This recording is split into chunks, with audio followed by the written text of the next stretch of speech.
আসসালামু আলাইকুম প্রিয় অনার্স পরীক্ষার্থীরা, আপনারা অনেকেই আমাকে রিকোয়েস্ট করেছেন ভাইয়া রিলিজ স্লিপটা কি, রিলিজ স্লিপ কিভাবে কাজ করে এটা নিয়ে একটা ভিডিও দেন। তো আমি ওই সকল অনুরোধের পরিপ্রেক্ষিতে আজকে ভিডিওটা নিয়ে আসলাম। ভাইয়া রিলিজ স্লিপ কিন্তু এখনো দেরি আছে অনেক। আপনার দ্বিতীয় মেধা তালিকার রেজাল্ট দিবে, কোটা রেজাল্ট দিবে, তারপরে হচ্ছে রিলিজ স্লিপ দিবে। ঠিক আছে, এটা কিন্তু অনেক সময়ের ব্যাপার। তারপর আপনাদের অনুরোধের জন্য আমি এই ভিডিওটা নিয়ে আসলাম। ঠিক আছে, তো চলেন আজকের ভিডিওর টপিকসটা শুরু করা যাক। রিলিজ স্লিপ কি, এটা কিভাবে কাজ করে? ভাইয়া রিলিজ স্লিপ হলো এমন একটা ডকুমেন্ট যেই ডকুমেন্টের মাধ্যমে আপনি 5টা কলেজ আবেদন করতে পারবেন এবং সাবজেক্ট চয়েস নতুন করে দিতে পারবেন। ঠিক আছে, অনেকে সাবজেক্ট চয়েসে ভুল করেছিলেন আবেদনের সময়, অনেকে কলেজ চয়েসে ভুল করেছিলেন আবেদনের সময়।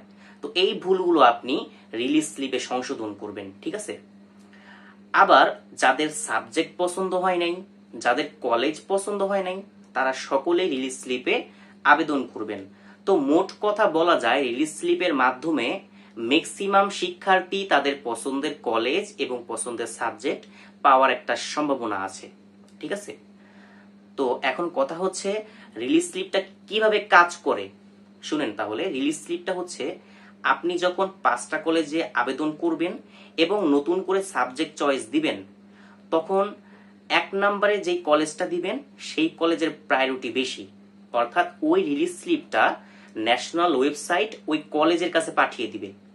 তখন কলেজ যাচাই বাছাই করবে, প্রথম যে কলেজটা, ঠিক আছে, যাচাই বাছাই করবে যে আপনার জিপিএ কেমন, আপনার মার্ক কেমন, আপনি প্রথমে যে সাবজেক্টটা দিয়েছেন আপনার সাবজেক্ট চয়েস অনুসারে তাদের সিট বা আসন খালি আছে কিনা, সকল যাচাই বাছাইয়ের পরে তারা যদি গ্রান্টেড করে, অর্থাৎ আপনাকে ওই কলেজে নিয়ে নেয়, তবে আপনার রিলিজ স্লিপ ক্লোজ হয়ে যাবে।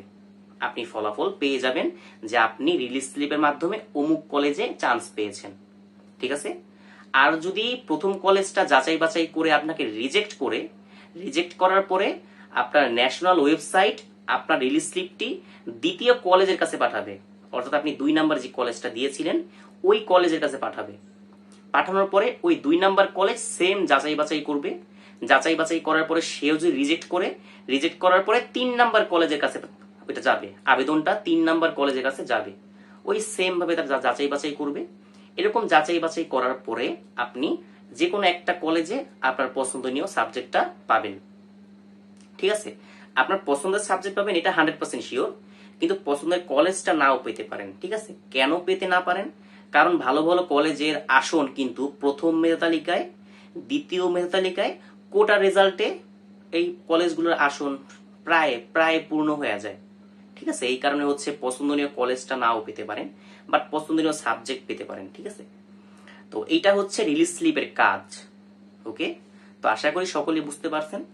এখন কোশ্চেন হচ্ছে ভাইয়া আমি প্রথম রিলিজ স্লিপে যে 5টা কলেজ আবেদন করেছি ওই 5টা কলেজ ভালো ভালো কলেজ দিতে চাই। ঠিক আছে ভাইয়া, আপনি ওই 5টা কলেজ ভালো ভালো কলেজ দেন, সমস্যা নাই।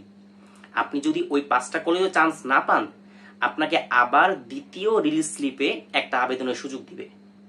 ঠিক আছে, তো ওই দ্বিতীয় রিলিজ স্লিপে কিন্তু আপনি এই ভুলটা করবেন না, আপনি ভালো ভালো কলেজগুলো দিবেন না। কারণ ওইটাই লাস্ট সুযোগ, কলেজ পাওয়ার, সাবজেক্ট পাওয়ার, ওইটাই লাস্ট সুযোগ। ওই সুযোগটা আপনার কাজে লাগাতে হবে।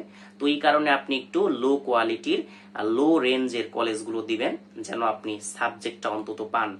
কারণ সাবজেক্ট না পেলে তো ওই বছরটা সম্পূর্ণই লস, ঠিক না? তো এই কারণে প্রথম রিলিজ স্লিপেও যদি আপনি আপনার পছন্দনীয় কলেজ দেন, চান্স পেলে তো আলহামদুলিল্লাহ, আর চান্স না পেলে দ্বিতীয় রিলিজ স্লিপে আপনি একটু লো কোয়ালিটির কলেজে আবেদন করে আপনি ওখানে চান্সটা নিয়ে নেবেন। ঠিক আছে, তো এটা ছিল রিলিজ স্লিপের কাজ। আশা করি সকলেই বুঝতে পারছেন। কেউ যদি না বুঝে থাকেন স্ক্রিনে দেওয়া হোয়াটসঅ্যাপে নক দিবেন অথবা কমেন্ট করবেন। আপনারা সকলেই জানেন আমি প্রত্যেকটা কমেন্টে রিপ্লাই দেই। ঠিক আছে, তো আজকের ভিডিও এই পর্যন্তই। সকলে ভালো থাকবেন, আমার জন্য দোয়া করবেন, সবার জন্য দোয়া করবেন। আল্লাহ হাফেজ।